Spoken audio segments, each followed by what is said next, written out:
Segunda-feira, dia 2 de fevereiro de 2026. Sejam todos muito bem-vindos, meus amigos, a mais um vídeo do canal Terra Brasilis News. Eu quero mandar aqui um beijo para minha mamãe, que está fazendo 95 anos hoje. Para mim é uma felicidade. Ok? Vamos ao que interessa. Tem muitos assuntos, muitos mesmo. E, claro, hoje começou o ano judiciário, o ano do legislativo. E lá no judiciário, duas coisas chamaram a atenção. Primeiro, que o ministro Fachin, que é o atual presidente do Supremo, disse que, em outras palavras, que na verdade o Supremo Tribunal Federal tem um código de conduta, um código de compromisso com a Constituição.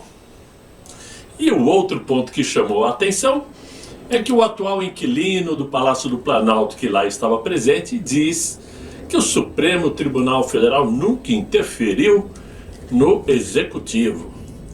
Disso nós sabemos. Não precisamos ter mais que 2 neurônios para saber disto. Ele interferia no governo anterior. O Supremo não deixou o governo anterior trabalhar, em hipótese alguma. Foram quase 250 intervenções do Supremo Tribunal Federal, algumas dando prazos de 24, 48, 72 horas, e outras impedindo ações do governo de Jair Bolsonaro. Mas nesse atual governo, o cara que está lá faz o que bem entende, e o Supremo fica caladinho. Mas não é esse assunto que interessa hoje. Só queria lembrar, porque afinal de contas virou manchete também. Agora, é interessante prestarmos atenção que quem aparece na televisão muitas vezes pensa que é uma estrela, que é um intelectual capaz de opinar e influenciar as pessoas, falando bobagens, dar vitrine a quem atende aos interesses ideológicos a reconhecer a própria insignificância em oferecer algo de bom e que valha a pena para a população. Né? É bom que a gente tenha isso guardado para quando ouvirmos certos repórteres, certas imprensas espalhando notícias aí sensacionalistas, pensando que todos nós temos a mesma capacidade intelectual, pequenininha como a deles, tá? Mas houve uma notícia aí que eu sei que a esquerda não gostou. Tenho certeza que a esquerda aí já está pensando como rebater. Por quê? O presidente americano Donald Trump convidou Eduardo Bolsonaro para o Hispanic Prosperity Gala, um evento no coração político lá da Flórida, em Mar-a-Lago, a residência oficial de Donald Trump. E esse convite a Eduardo Bolsonaro não foi apenas um gesto protocolar, até porque Eduardo Bolsonaro é um simples cidadão comum lá dentro dos Estados Unidos. Não tem cargo público, não é nada. Então esse convite é um sinal claro de reconhecimento pelo que Eduardo Bolsonaro fez até então. Em um ambiente onde nada é casual, né? Esse convite não é simplesmente, deixa eu aproveitar e convidar aquele cara. Não, é caso pensado. Então num ambiente assim, evidentemente não é casual. E nesse caso a presença do Eduardo Bolsonaro ao lado de Donald Trump revela o peso que ele conquistou como ponte estratégica entre os conservadores brasileiros, da América Latina, né, com os Estados Unidos. E também deixou claro que o jogo político entre o presidente americano e o Brasil não acabou, como muitos estão pensando. Esse jogo, digamos assim, simplesmente entrou num estágio de espera. Donald Trump vai continuar esse jogo. A espera não temos certeza ainda do porquê se deu, mas que vai ter continuidade, vai. Tenho certeza disso. Porque ao longo dos últimos anos, o Eduardo Bolsonaro deixou de ser apenas o filho de um presidente da República. Ele se tornou aí um interlocutor confiável aos olhos de Donald Trump, alguém que fala a linguagem de Washington, sem perder o pulso da política latino-americana. Então, para Trump, que enxerga a geopolítica como um tabuleiro de alianças reais, e enxerga como ninguém, não se perde quando pensa em tomar uma atitude, quando pensa em um ato específico. Vou convidar o Eduardo para esse evento. Né? Donald Trump não dá valor para discursos vazios, muito pelo contrário. E o Eduardo representa exatamente isto. Ele tem acesso direto, lealdade ideológica principalmente, e compreensão profunda do jogo continental. Não por acaso, esse evento reúne também o presidente argentino Javier Milei, que também foi convidado. Milei, que é um outro símbolo da nova direita liberal conservadora no hemisfério sul. Então, nesse cenário, o Eduardo Bolsonaro surge como um elo natural. Ele transita com facilidade entre os líderes, traduz pautas, conecta agendas e ajuda a alinhar narrativas sobre liberdade econômica, soberania nacional, né? E resistência ao avanço de projetos globalistas. Então, para Donald Trump, a importância de Eduardo Bolsonaro está em algo que poucos políticos oferecem: credibilidade construída fora do establishment, né? Pelo menos esse mais tradicional. O Eduardo conhece muito bem o custo do enfrentamento institucional, entende as forças das bases populares e sabe como mobilizar opinião pública internacional. Prova é que ele tem contatos com parlamentares europeus, esteve agora com o Flávio Bolsonaro em Israel, já foi para os Emirados Árabes. Ele tem rodado o mundo, articulando, tendo contatos, fazendo exercícios protocolares, o que é muito importante para o crescimento político. Por isso, até pouco tempo, o Eduardo era visto por nós conservadores como um excelente candidato à presidência da República. E que, por infelicidade, por não poder voltar ao Brasil por motivos que todos sabemos, teve que abandonar esse projeto. E, felizmente, temos aí o Flávio Bolsonaro, que ocupou o seu lugar. Então, é esse o tipo de aliado que Donald Trump valoriza. E alguém que não apenas aparece em fotos, mas atua como operador político e mensageiro confiável. Para quem não sabe, o Hispanic Prosperity Gala acontece em um espaço que é, ao mesmo tempo, residência do presidente americano, símbolo e quartel-general político de Trump. Ser convidado para esse ambiente significa estar dentro do círculo de confiança, significa ter voz, significa ser ouvido, né? E Eduardo Bolsonaro, ao ocupar esse espaço, consolida seu papel como uma das principais referências do conservadorismo brasileiro no diálogo direto com a liderança americana. E no fim, esse evento deixa uma mensagem clara. Enquanto muitos políticos buscam relevância por meio de discursos vazios, Eduardo Bolsonaro constrói influência por presença, por articulação e alinhamento real. E para Donald Trump, isso não é um detalhe. É um ativo estratégico que usará, inclusive, para influenciar politicamente no próximo pleito eleitoral no Brasil. Tenho certeza disso. Assim como Joe Biden interferiu no pleito presidencial em 2022, é claro, evidente que Donald Trump vai interferir em 2026, em outubro próximo. E isso também serve, minha gente, para que a esquerda deixe de lado aquele discursinho vazio de que o Eduardo perdeu relevância, que nós perdemos a batalha, né, de Donald Trump contra o Inácio. É bom eles estarem atentos, porque esse convite mostra a importância de Eduardo Bolsonaro. Afinal de contas, Donald Trump não iria convidar um Lindenberg Farias, não é isso? Ou seja, temos que ficar contentes e animados com esta eu não vou chamar de aproximação porque eles não estavam separados, né? Mas com essa afirmação de que a relação de Eduardo Bolsonaro com a família Trump ainda é muito forte, né? Agora, o Brasil, para variar, inicia 2026 com uma conta que não fecha e uma narrativa oficial que já não convence mais nem os mais pacientes brasileiros.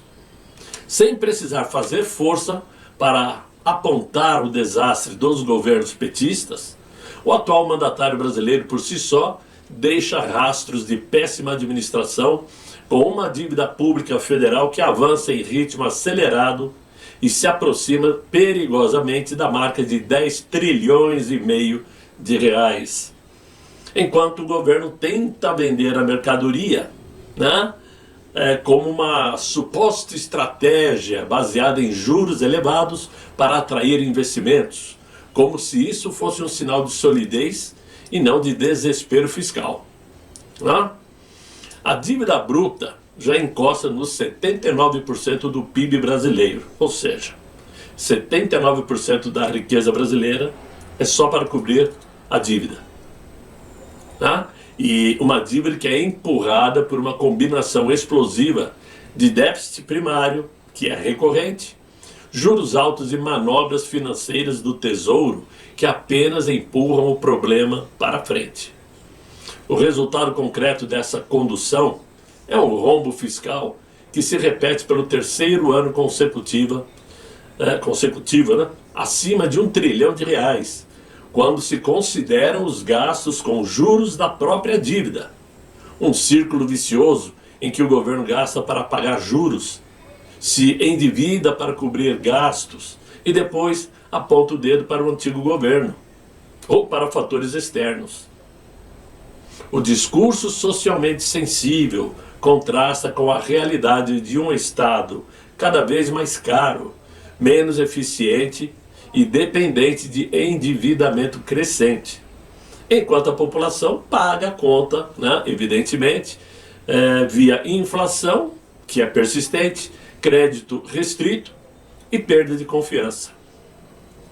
Essa é a situação do Brasil de hoje, que grande parte da imprensa tenta vender como uma estratégia de governo, um plano de governo onde o próprio mandatário brasileiro diz que 2026 vai ser o ano da conquista, vai ser o ano da verdade.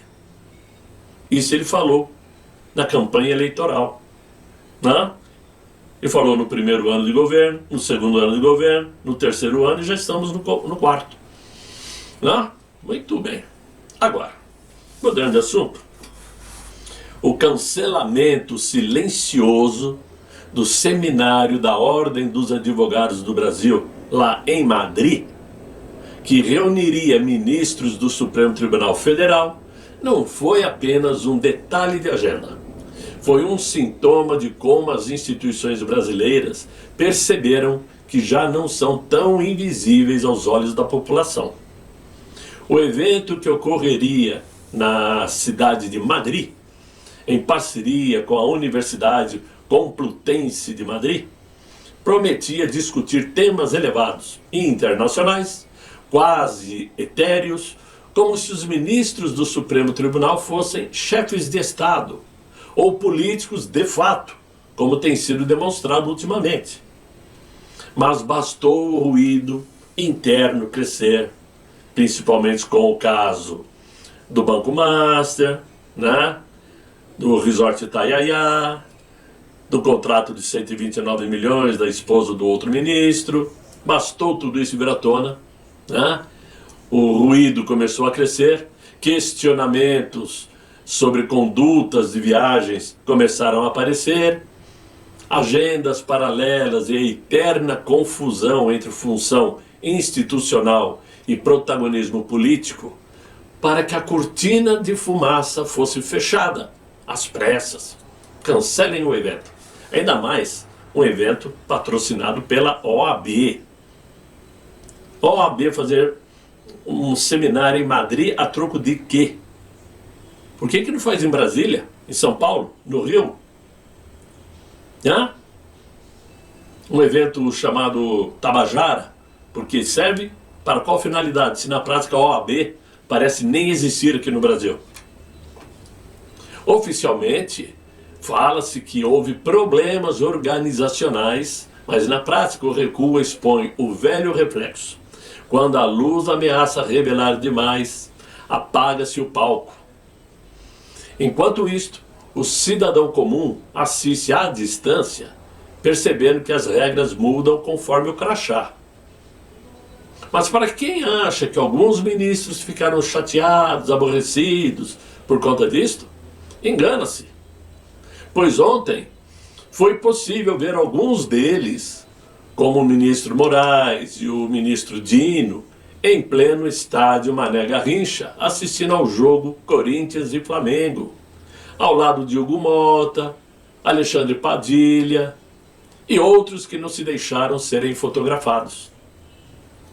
Aliás, parabéns aos corintianos pelo título, né?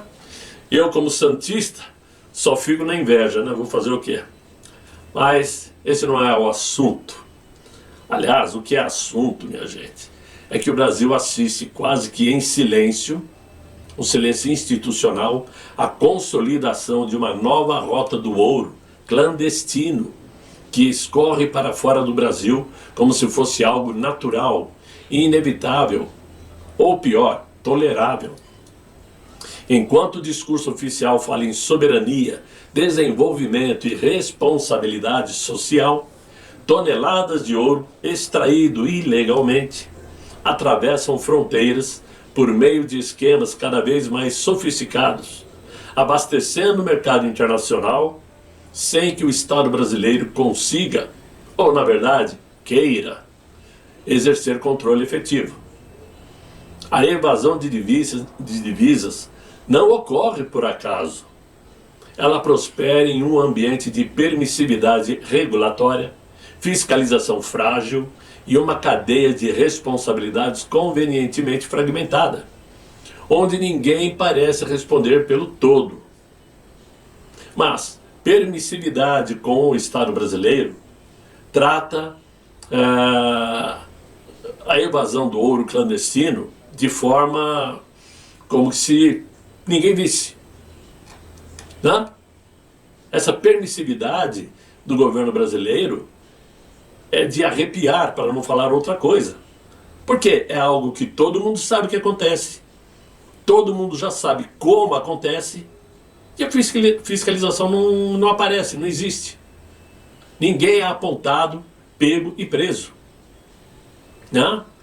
Pior, essa evasão clandestina ganha contornos ainda mais graves, já que é de conhecimento público que facções criminosas, entre elas o primeiro comando aqui da capital de São Paulo, né, passaram a dominar ou influenciar diretamente áreas do garimpo no norte do país.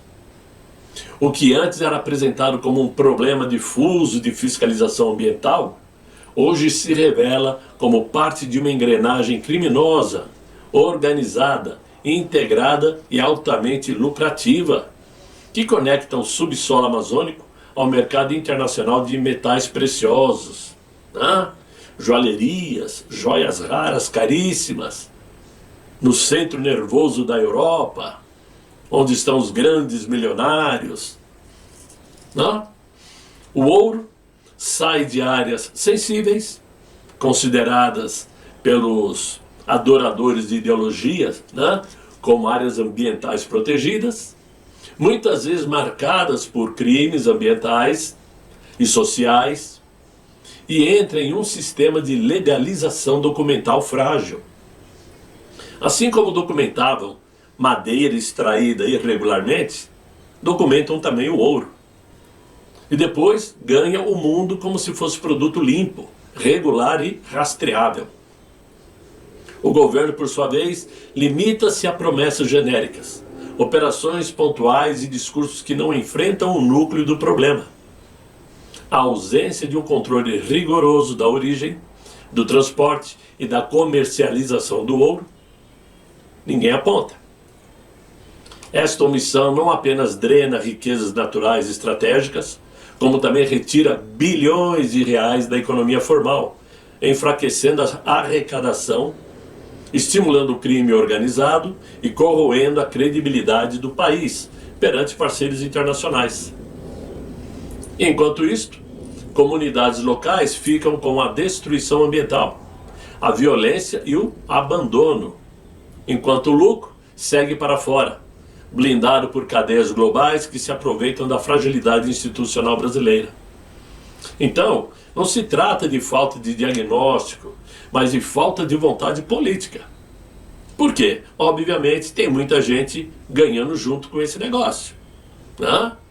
O ouro sai, o ouro sai aí clandestinamente, as divisas evaporam e o governo segue tratando um problema estrutural como se fosse apenas mais um ruído periférico, quando na verdade é um sintoma claro de um país que perdeu o controle sobre a parte de sua própria riqueza. E nessas regiões, o ouro deixou de ser apenas um recurso mineral e passou a funcionar como moeda do crime. Controlar o garimpo significa controlar fluxos de dinheiro, rotas logísticas, lavagens de capitais e, sobretudo, a evasão de divisas. O resultado disso é um território onde o Estado é ausente, mas o crime organizado é eficiente e protegido pela informalidade que convém a muitos. Enquanto o governo federal endurece o discurso contra determinados setores da sociedade, fecha os olhos para uma economia paralela que financia facções, destrói o meio ambiente e drena riquezas estratégicas do país. Não se trata mais apenas de evasão fiscal ou de crime ambiental, mas de segurança nacional. Cada grama de ouro que sai ilegalmente do Brasil fortalece estruturas criminosas, as internas e externas também, amplia o poder do primeiro comando da capital, fora dos grandes centros, né, os centros urbanos onde é mais conhecido, e consolida um modelo em que o crime prospera justamente onde o Estado se mostra leniente. Essa é a realidade que nós estamos enxergando. E por incrível que pareça, as terras Yanomamis é onde se encontram os maiores garimpos controlados pelo PCC. Enquanto no governo anterior de Jair Bolsonaro não se podia tocar em terra Yanomami. E por que não podia? Porque provavelmente já estavam ali ilegalmente escavando as terras e subtraindo minerais preciosos da nossa Amazônia. E esse é um problema que todo mundo já conhece, todo mundo sabe que existe, mas o governo faz de conta que não. É triste, né? É triste saber como o Brasil tem potencial para ser primeiro mundo, poderia ser talvez o país mais rico do mundo, se tivesse gestores honestos, onde nossa Constituição fosse totalmente respeitada, onde nossas instituições fossem totalmente honestas, onde nossas polícias fossem respeitadas, mas não na atual condição, onde temos governos do PT trabalhando tudo ao contrário, fazendo de tudo para que o Brasil se torne outra Venezuela. Mas felizmente chegou um Donald Trump aí no meio do caminho para barrar esta prosperidade petista. Vão ter que procurar outra forma de sobreviver, porque pelo andar da carruagem não tem como esse mandatário atual vencer Flávio Bolsonaro em outubro de 2026. Tenho certeza disso. Então, meus amigos, é o que eu tinha para vocês nesse vídeo. Eu espero, sinceramente, que vocês deixem aí os likes, se inscrevam no canal se ainda não está inscrito, convidem seus amigos aqui para me acompanhar no canal e vamos fazer força para esse canal sair dos 195 mil. Parece brincadeira, né? Tem pessoas que chegaram aí há quase 2 anos, 1 ano e meio, e já estava 195 mil. Né? Eles nem disfarçam, simplesmente travam o canal e pronto. Mas é a vida. Eu desejo que vocês tenham um excelente final de noite, muito bom descanso, e até amanhã, se Deus quiser, e Ele há de querer. Fiquem bem, fiquem com Deus. Tchau, tchau.